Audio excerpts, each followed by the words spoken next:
Why do you think you conceded so many chances in the first half and so few chances in the second half? No, everything was better in the second half. The first half, it's difficult to prepare for something for that.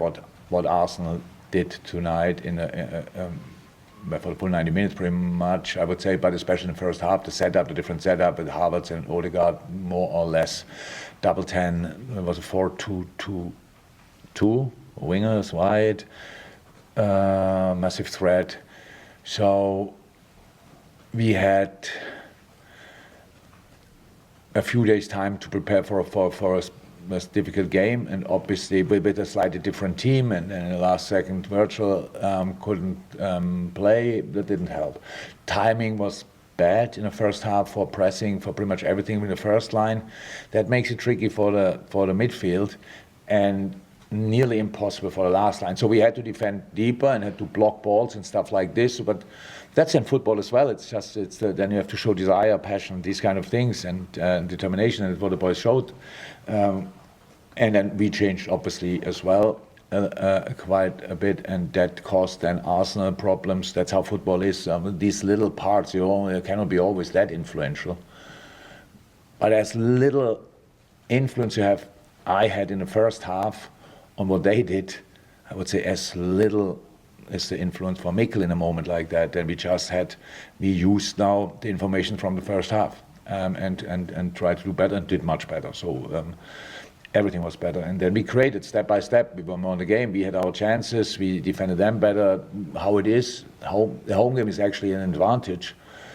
But when you are better in the first half and don't score, then it's normal for humans that you get in kind of a rush.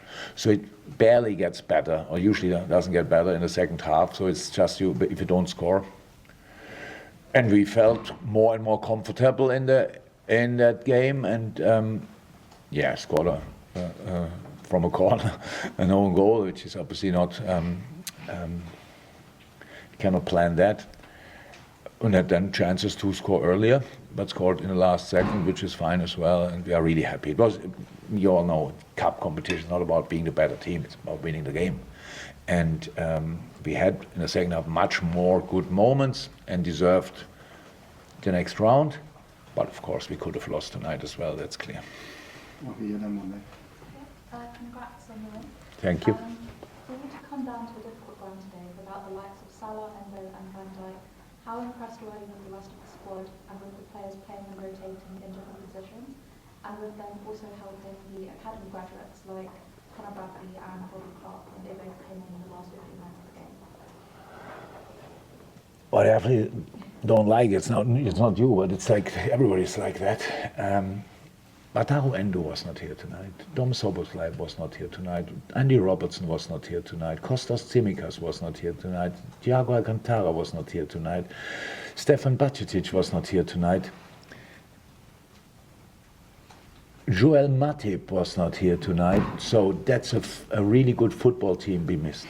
So, and if I forgot somebody, sorry.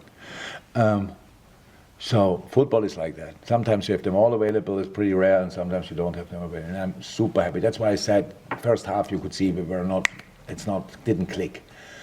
It was not because of new players or whatever, it was just the timing was bad. And that doesn't help. For pressing, rhythm and timing extremely important, and we didn't have either. But yes, if that's the case, I've said to the boys in a meeting before the game, humans are like that. It's a tough game. Nobody comes to Arsenal and wins just like this. So in this game, there will be a difficult moment. If we start in these moments, that's what humans very often do, getting for excuses, and then we realize who is not here, and it's normal that we have these problems, then we are screwed.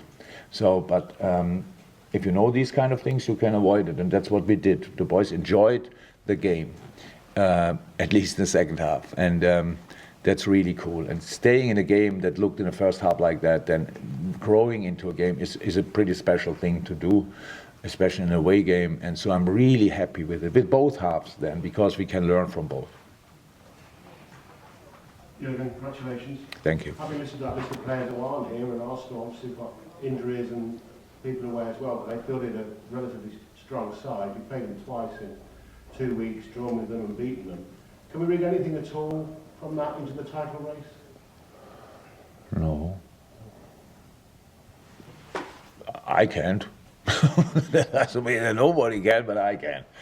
So we play in, feels like, so I think if we draw now Man City away, for example, next round FA Cup, then we play Bournemouth, Chelsea, next FA Cup, and then Arsenal again, if I'm right, and again here. So it's really tough. I can't read anything there, but I know that this league is crazy difficult. But you have to find solutions. Said it plenty of times. There are 1,000 ways to win a game. We just have to find one. But it's unfortunately much easier. Sounds much easier than it is. But for tonight it worked, so that's good. But no harm done in terms of belief and confidence that you can. Well, we don't have a problem with belief and confidence, but we are not really bothered about the things you are talking about, because we can read the calendar. We see it's January. It's cold outside, stuff like this, and you just have to stay warm and play as good as you can, and that's what we try. Michael? Yeah, slightly aside from the game, there's reports from Saudi Arabia that Jordan Henderson's not enjoying himself at his club there and maybe looking for a cut price move. Is it just sentimentality that makes you think that Liverpool might be one of the clubs interested in him? Did Hendo have a press conference and say that, or what? No, not directly. Oh, it's just written. That means for me it's not existing. But he didn't call me, and so yeah, no, yeah, no, we spoke actually, but not about that. So yeah, no, I've really nothing to say about that. James? Jurgen, just without Virgil today, how pleased were you with the two centre-halves? Top. Oh my God, the horrible moment was Ibu was twice down, eh? And then Jorel goes down and just jaw his back. Does it make sense? Because I didn't hear the word before, so I twisted a little bit about back, and actually I thought that's it, and then it would have been really tricky early in the game. So, but no, it was really good, and Joey again good, and Trent exceptional, and then you have Ali for a moment, so that's helpful as well. So in front of that, the Maka was really there, and Curtis wanted. For Cody, it was a bit more difficult. We put him against on the position, and then in front three, I would say the timing was really not great for the pressing situations, and that's why then they could pass too often.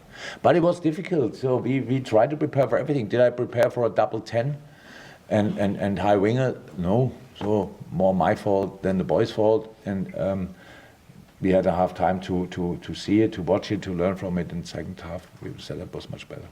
What's the situation with Virgil? Would you hopefully have him back for Wednesday? Or? Yes, I'm hopeful, but I don't know. He was not. He came, and it's difficult for Virg to look shit, but he did, and so we sent him home again. Last one here. Another great game by Trent Alexander-Arnold. Thank you. How are you with the way he has grown as a leader and as a player in that dual role he has? There's still a lot of space, but it's outstanding already. It's great. He enjoys it, obviously. You could see that on the pitch today. 1-0 up. He spoke to everybody without me shouting at him and telling him that he has to speak and make sure that we are now really compact and stuff like this. And was in, my God, what a player. Yeah, a good game. And yes, age-wise, he's there. He can do that, and he did it. Like Ibu stepped up tonight, really, in that last line. That's extremely helpful. We cannot put everything on Ali's shoulders in moments like that just because Mo is not there, Wirtz is not there, blah, blah, blah. But Tavo grew a lot into that role recently. For sure, now not a big speaker, but in the game he was there. So missing all that is not cool, but we have to do it anyway, and that's what the boys did.